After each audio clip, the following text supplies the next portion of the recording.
આરોપી છે તે ટ્રક ડ્રાઈવરોને કહેતો હતો કે તમને લાયસન્સ એકદમ આરામથી મળી જશે અને તેના માટે તમારે પૈસા ચૂકવવા પડશે, આરટીઓમાં ટેસ્ટ આપવાની પણ જરૂરિયાત નહીં રહે. અને અંતે આરોપી છે તે એસઓજીના સકંજામાં આવી ચૂક્યો છે અને પોલીસે 14 નકલી લાયસન્સ ઝડપ્યા છે. વિગતવાર વાત કરવી છે ક્યાંની ઘટના છે તેની.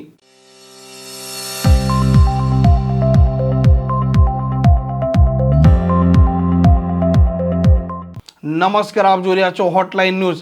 અત્યારના સમયમાં ડ્રાઇવિંગ લાયસન્સો મેળવવા માટે અલગ અલગ પ્રક્રિયા અને પરીક્ષામાંથી પસાર થવું પડે છે અને ત્યારબાદ ડ્રાઇવિંગ લાયસન્સો મળે છે. પરંતુ આ રાજ્યમાં એવા ભેજાબાજો પડ્યા છે કે જે અસલી નહીં પરંતુ નકલી લાયસન્સ તેમના જ કોમ્પ્યુટર કે મોબાઈલમાં બનાવી દે અને તમને કહે કે તમને જે લાયસન્સ આપવામાં આવ્યું છે તે સેટિંગથી આરટીઓમાંથી નીકળી ગયું છે, આટલા પૈસા તમારે ચૂકવવા પડશે અને ત્યારબાદ તેના ગ્રાહકને તે લાયસન્સ આપી દેતા હોય છે.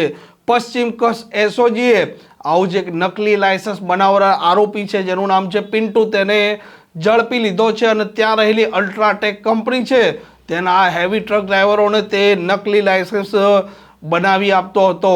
14 નકલી લાયસન્સ પોલીસે જપ્ત કર્યા છે અને આ પિન્ટુ છે તેનું ઇન્ટ્રોગેશન ચાલુ કરતા પોલીસ અલગ અલગ દિશામાં તપાસે પણ લાગી છે.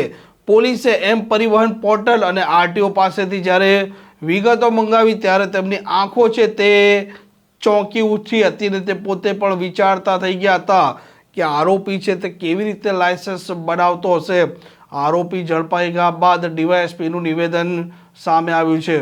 એસઓજી જે આદરણીય જિલ્લાની એસઓજી છે એના કર્મચારીઓને એવી બાતમી મળેલી કે વાયોરમાં જે અલ્ટ્રાટેક સિમેન્ટ કંપની છે એના અમુક ટ્રક ડ્રાઈવરો પાસે વાંધાજનક કે ડુપ્લિકેટ પ્રકારના લાયસન્સ છે. એટલે એ લોકોએ એ પ્રમાણે એની પાછળ વર્કઆઉટ કર્યું અને અમુક ડ્રાઈવરોને સંપર્ક કરીને એમને વિશ્વાસમાં લીધા અને પછી એમની પાસેથી જે લાયસન્સ ચેક કર્યા અને પછી એ લાયસન્સ એમને જે ડાઉટફુલ લાગ્યા ને એ લાયસન્સના આધારે એ લોકોએ આરટીઓમાં તપાસ કરાવડાવી.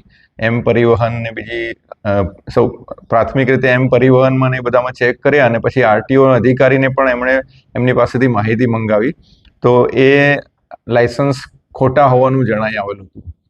એટલે એ આધારે પછી વાયોર પોલીસ સ્ટેશનમાં ફરિયાદ દાખલ કરીને પછી એ જેમની પાસે આ લાયસન્સ હતા ખોટા એમને પૂછવામાં આવ્યું.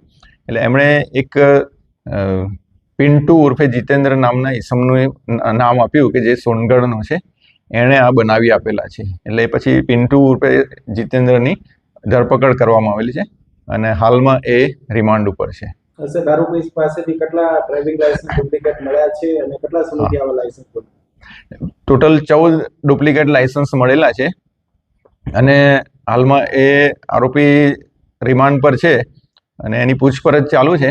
એટલે એ કેવી રીતે બનાવતો હતો અત્યારે દરેક વખતે અલગ અલગ જવાબ આપે છે એટલે એને પછી એટલા માટે જ રિમાન્ડ પર લીધો છે અને એક્ઝેક્ટ કેવી રીતે કઈ મોડસ ઓપરેન્ડીથી એ કરતો હતો, કયું સોફ્ટવેર વાપરતો હતો, મોબાઈલમાંથી કરતો હતો કે કોમ્પ્યુટરમાં કોઈ સોફ્ટવેર ઓનલાઈન વાપરતો હતો કે શું છે એ એને સાથે રાખીને પછી એની દુકાને જ્યાં લઈ જશે આ લોકો રિમાન્ડ દરમિયાન અને પછી એનું જે ડેમોન્સ્ટ્રેશન કરીને એક્ઝેક્ટ એની એમઓ એ વખતે જાણવામાં આવશે. આરોપી સાથે એમની કોઈ સંડોવાયેલું છે કે હાલમાં તો એવું કોઈ મળ્યું નથી પણ જણાઈ આવશે તો એની વિરુદ્ધ પણ કાર્યવાહી કરવામાં આવશે. ત્યાં સોનગઢમાં કોઈ છે એનું સાથે જોડાયેલું, ઇવન કોઈ સરકારી અધિકારી કર્મચારી જોડાયેલા હોય તો એની પણ એ દિશામાં પણ તપાસ કરવામાં આવશે.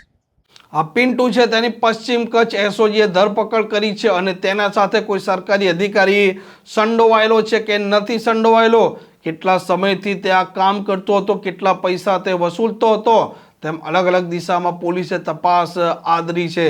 આ પ્રકારની ક્રાઇમ સ્ટોરી માટે હોટલાઇન ન્યૂઝ ચેનલ જોવાનું અને સબસ્ક્રાઇબ કરવાનું ભૂલતા નહીં. નમસ્કાર. આવા પ્રકારના વિડીયો તમને જોવા ગમતા હોય તો હોટલાઇન ન્યૂઝ ચેનલને લાઇક, શેર અને સબસ્ક્રાઇબ કરો.